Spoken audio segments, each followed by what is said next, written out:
Her hands remembered everything. Every joint, every tendon, every ridge of scar tissue and knot of tension and subtle misalignment that told the history of a body more honestly than the mouth above it ever could. Ngozi Okonkwo had memorized over 4,000 pairs of hands in 11 years of massage therapy, and she could tell you, without seeing, without asking, without being told, whether those hands belonged to a farmer, a typist, a baker, or a man who had once broken his knuckles against something harder than bone. She had been blind since birth, not partially, not progressively, completely, congenitally, absolutely. Her world was texture and temperature and pressure and sound, and within that world she had built a practice so precise that the rural health clinic where she worked had a 3-week waiting list, not because the clinic was popular, but because she was. The clinic was in Nsukka, Enugu State, a low concrete building with a tin roof and a courtyard where flowering crepe myrtle trees dropped petals that she felt underfoot but had never seen. She worked in the last room on the left, a small space with a padded table, a shelf of oils she mixed herself. The room smelled of shea butter and lemongrass and the specific warmth of fabric that had been pressed against many different bodies. She was 34. She lived with her mother, a retired school teacher who had raised Ngozi with the philosophical position that blindness was not a disability but a redirection, and that any child of hers who used it as an excuse would answer to a higher authority, by which she meant herself. Ngozi had never argued the point. She had trained as a massage therapist at 17, a 2-year program at a rehabilitation center in Enugu, where she had been the youngest and the best, and where the instructors had learned more from her hands than she had from their curriculum. She had practiced at the Nsukka clinic since she was 23. She knew every wall, every door, every step. She counted them. 27 steps from the clinic entrance to her treatment room, 14 steps from her room to the courtyard, 8 steps from the courtyard to the main road. She navigated the world in a language of distances and textures so precise that visitors sometimes forgot she was blind. She didn't care whether they remembered. She cared about hands. Hands told the truth. She had learned this before she was 20 and had believed it since. A man could lie with his mouth, tell you he was fine, tell you his work was easy, tell you the pain was nothing. His hands couldn't. The hands spoke in calluses and tension, and the microscopic flinch of tissue that remembers impact, even when the brain has decided to forget. She had a catalog, not written, she couldn't write, stored in her fingers. 4,000 sets of hands, filed by pressure pattern and scar geography, the way a librarian files books by author and spine width. She could identify a repeat patient by touch alone within 30 seconds. She never forgot a hand. She had never expected this skill to become dangerous.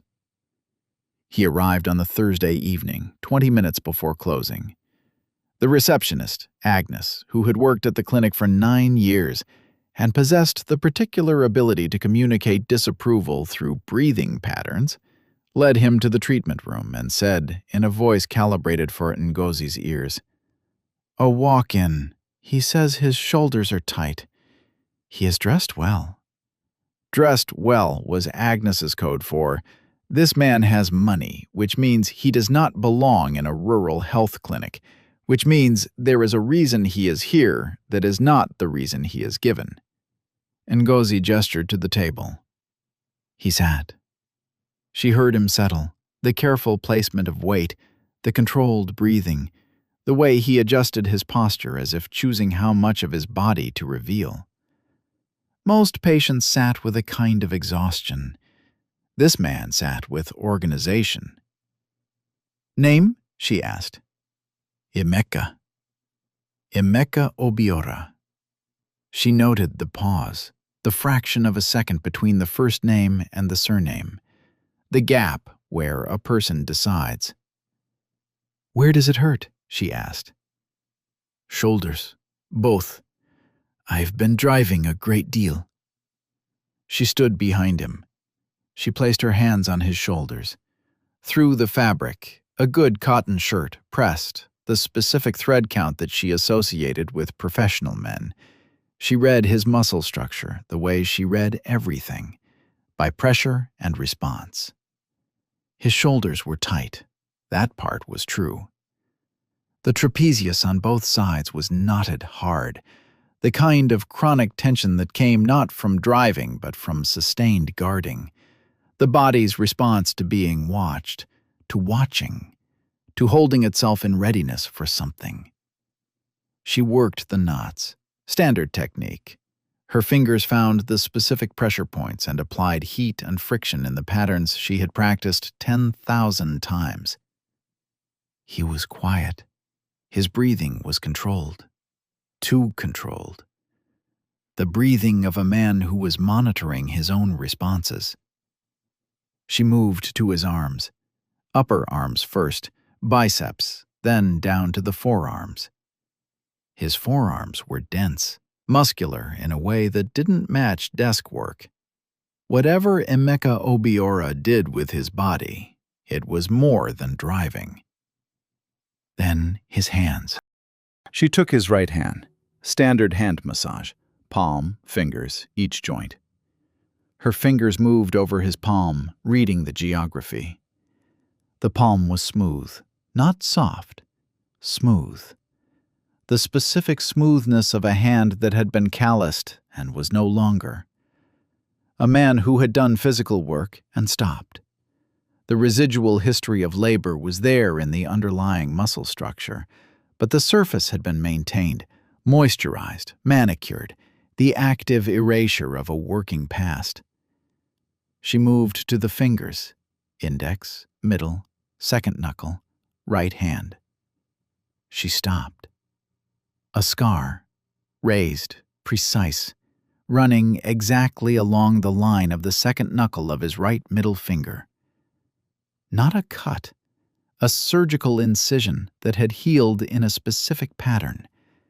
The tissue was thin, the edges even, the keloid formation minimal. Whoever had sutured this wound had done it with skill. But that was not why she stopped. She stopped because she knew this scar. She had touched it before. 16 years ago. Ntsuka. A different clinic, the old one, the one that had burned in 2012 and been rebuilt. Ngozi had been 18 in her first year of practice, working under the supervision of the clinic's senior therapist. A man had come in, young, she estimated early 20s. He hadn't given his name. He was injured, his hand was swollen, the knuckle split. He said he'd been in a fight. She had massaged around the wound, gentle.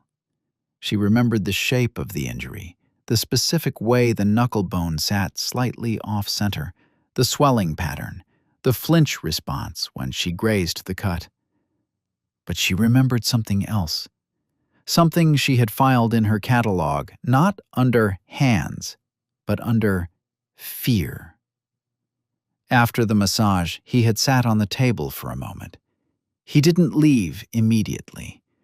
And in that moment, when most patients were relaxed, when their guard was lowest, she heard something. A voice, not his, from outside the clinic. A woman shouting, distant but clear. "Where did he go? Where is the boy?" And the man's body had changed. Not his muscles, his entire composition. Temperature, heart rate. She felt the pulse in his wrist jump. Breathing pattern. He had become, in the space between one heartbeat and the next, a person who was being hunted. He had left quickly. She never saw him, never saw anyone, but she heard him leave. She heard the door. She heard footsteps, fast, controlled, not running, but wanting to. And she heard, from outside, the same voice, closer. "He's in here. Check the clinic." Then silence. Then nothing. Then the clinic closed for the evening, and she went home. And the next day there was talk in the market about a man who had been involved in something. The details were vague, the kind of vague that meant violence, and the kind of violence that meant politics. She forgot it, mostly. But she didn't forget the scar. She couldn't forget a scar. Her fingers didn't allow her to forget anything they'd touched. 16 years later, the same scar was under her fingers. She didn't stop massaging. She continued, the same pressure, the same rhythm. A lifetime of working without sight had given her a mastery of composure that sighted people rarely developed, because sighted people could hide behind their expressions. Ngozi could only hide behind her hands, and her hands were telling the truth. She knew this scar. She knew the man this scar belonged to. She knew that the last time she had touched this hand, there had been a woman's voice outside a clinic looking for a boy who was running. And now that boy was sitting in her clinic as a man named Emeka Obiora, with an expensive shirt and a politician's controlled breathing, asking for a shoulder massage on a Thursday evening, 20 minutes before closing. She finished the session, standard time, standard pressure. "Thank you," he said. His voice was careful. "You're very skilled." "Come back if the shoulders need more work," she said. He paid, more than the fee. Agnes noticed. Ngozi heard it in Agnes's breathing. He left. Ngozi sat in her treatment room alone. She pressed her palms against the table where his hands had been. The ghost of the scar was still on her fingertips. 16 years. The same ridge. The same precise line on the second knuckle of the right middle finger. She went home. She said nothing to her mother. She lay in bed and listened to the night sounds of Nsukka. Frogs, crickets, the occasional passing vehicle. And she thought about the boy who had run from a clinic 16 years ago, and the man who had walked into one tonight. And she thought about what she'd heard in the market the day after that boy had left. A woman had been killed that night, near the clinic. A woman named Chisom Eze. She had been a local government council member.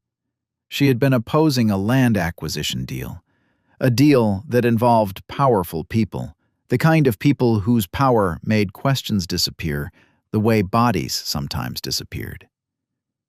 The boy's swollen knuckle. The woman's voice. "Where is the boy?" The death that followed. Ngozi had never connected these things as a teenager. She had not had the context. She had not understood that a split knuckle and a dead politician and a running boy could be the same story. She understood now. She researched, which, for a blind woman in a rural town, meant listening.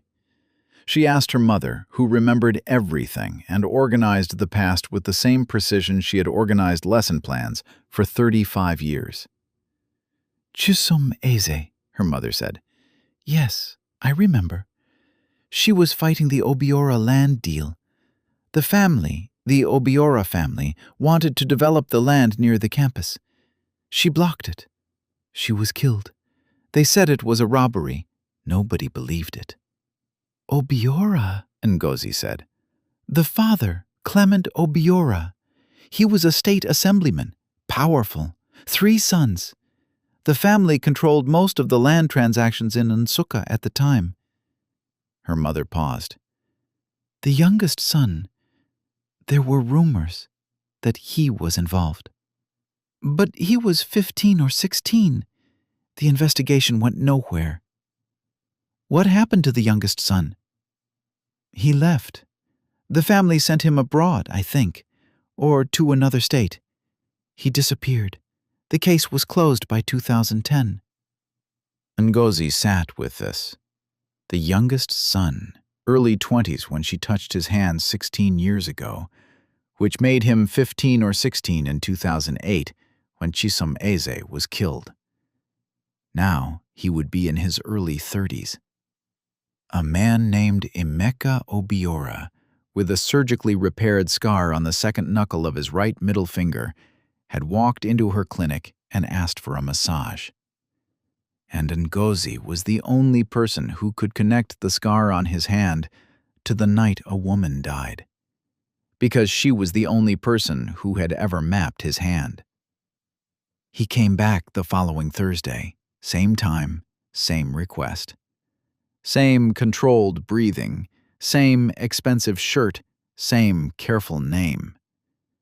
She massaged his shoulders, his arms, his hands. When she reached the scar, she paused, deliberately this time. A fraction of a second longer than natural, not enough for most people to notice.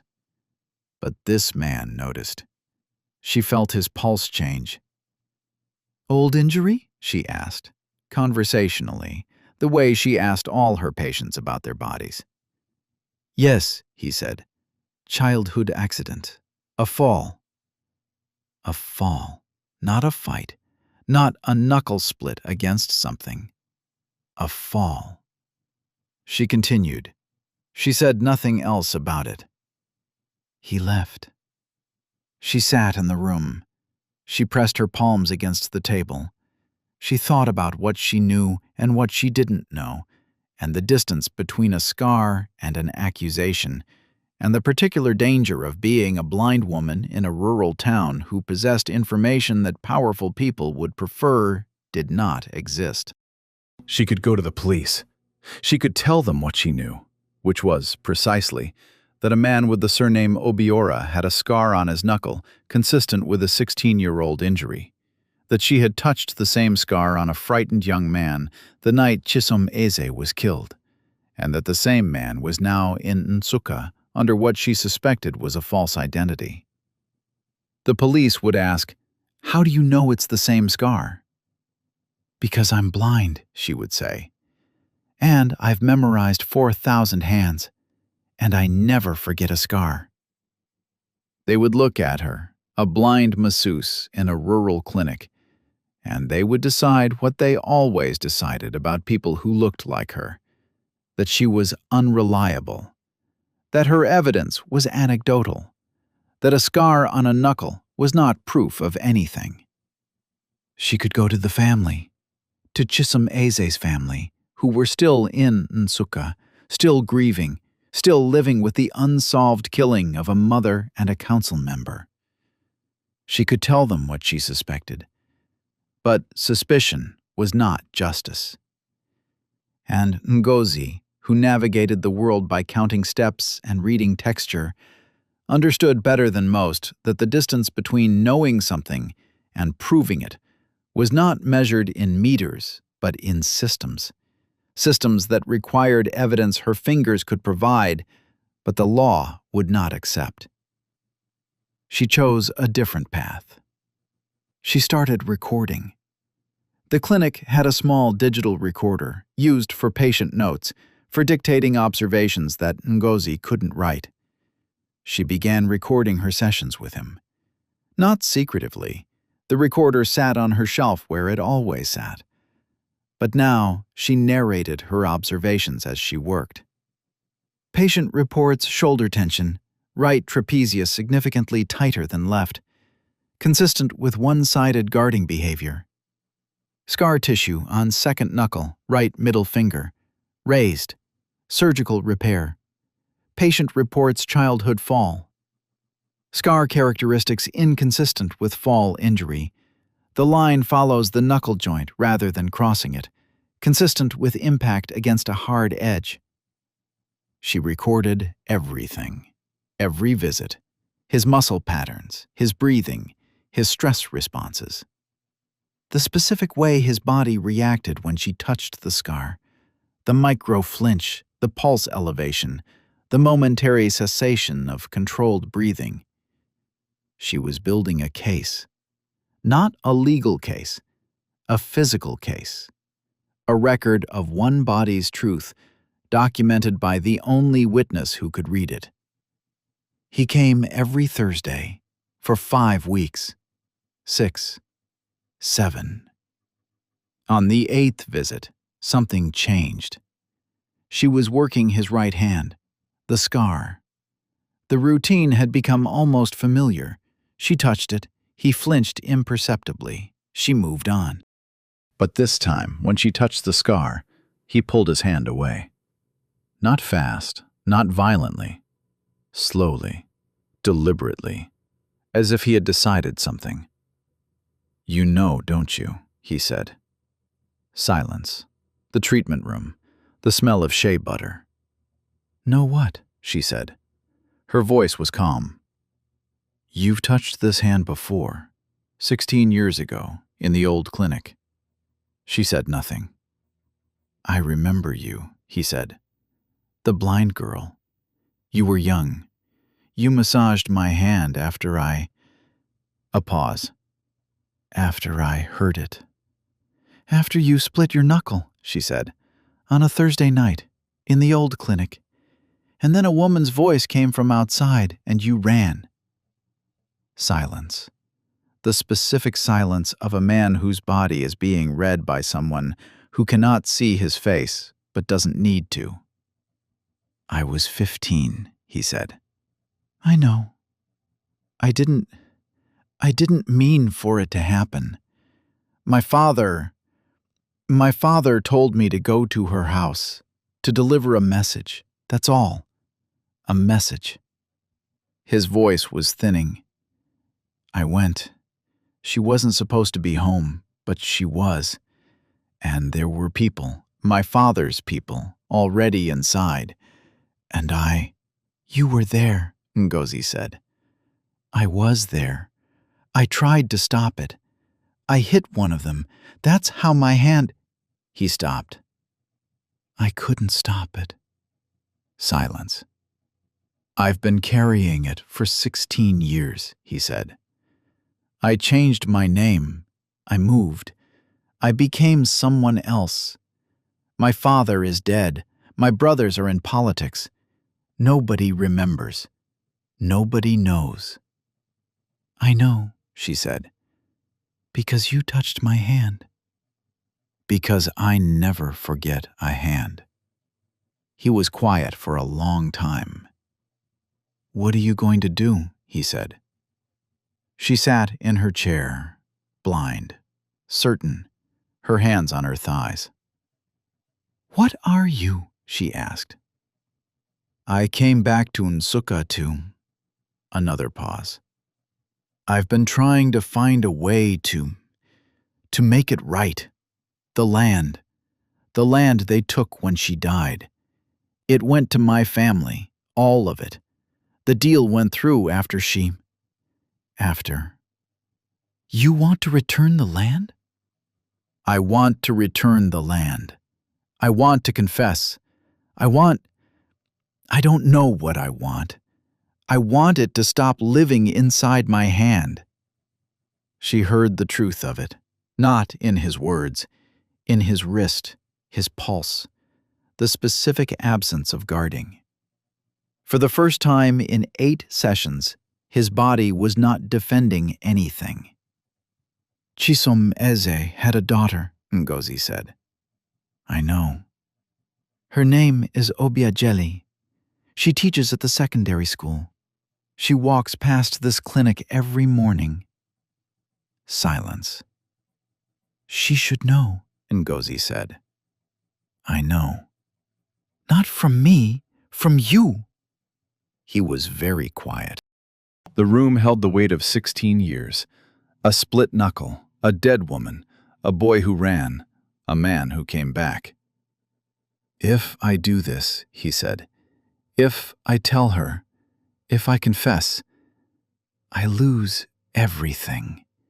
My family's name, my freedom, everything. You already lost everything, Ngozi said. You lost it 16 years ago. You just haven't felt the wake yet because you've been running. He sat on the table in the treatment room of a rural health clinic, and the blind woman who had read his hand sat across from him, and neither of them could see the other's face, which meant that for the first time in their lives, they were seeing each other exactly as they were. "Will you come with me?" he asked. "Where?" "To speak to her. Obiageli." He paused. "I can't. I don't know how to. I need someone who knows the truth to be there when I tell it." "I'm a masseuse," she said. "You're the only witness who knows what happened to my hand that night." Silence. "I'll come," she said. They went on a Sunday morning to Obiageli's house, a modest compound near the secondary school, with a garden and a gate that needed oiling, and a veranda where a woman Ngozi's age was sitting with marking papers and a cup of tea. Ngozi heard the gate, heard the footsteps, heard the breathing of a man who was about to surrender something he had held for 16 years. Obiageli looked up. "Can I help you?" she said. Ngozi spoke first. "My name is Ngozi Okonkwo. I work at the clinic. This man has something to tell you about your mother." Emeka, the name he'd chosen, the name that wasn't his, stood in the morning sunlight on a stranger's veranda and began to speak. Ngozi listened. She had heard confessions before. The body confesses to the masseuse before the mouth confesses to anyone else. But she had never heard a confession like this. The full, unedited, 16-year wait of a 15-year-old boy who had been sent by his father and had witnessed something he couldn't undo, and had spent his entire adult life trying to become someone else. Obiageli listened. She did not interrupt. She did not cry. She held her marking pen in her hand, and she listened the way her mother, a council member, a fighter, a woman who blocked land deals and challenged powerful men, would have listened. Completely, with every part of herself. When he finished, the morning was older. The tea was cold. The marking papers were forgotten. "Why now?" Obiageli asked. "Because a woman who can't see read my hand and told me the truth that was in it," he said. "And I cannot carry it any further." Obiageli looked at Ngozi. "You knew?" she said. "I recognized the scar," Ngozi said, "from 16 years ago, the night your mother died." Obiageli set down the pen. She looked at the man, at the woman, at her mother's garden, which she had maintained for 16 years, which bloomed every year regardless. "I want the land back," she said, "and I want a full confession to the police, and I want my mother's name cleared of the robbery lie they told about her death." "Done," he said.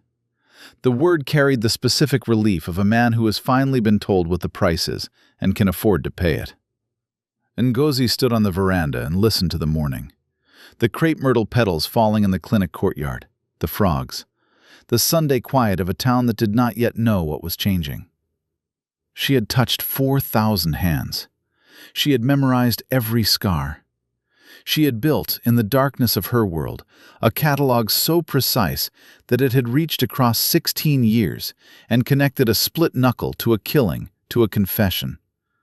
Her hands had done what the law couldn't, what the police hadn't, what the systems meant to protect people had failed to do. She walked home. 27 steps to the clinic, 14 steps to the courtyard, 8 steps to the road. She counted them all. She always counted. Thanks for watching. If you've ever carried something that someone else needed to hear, maybe today is the day you let it out. Tell us where you're watching from.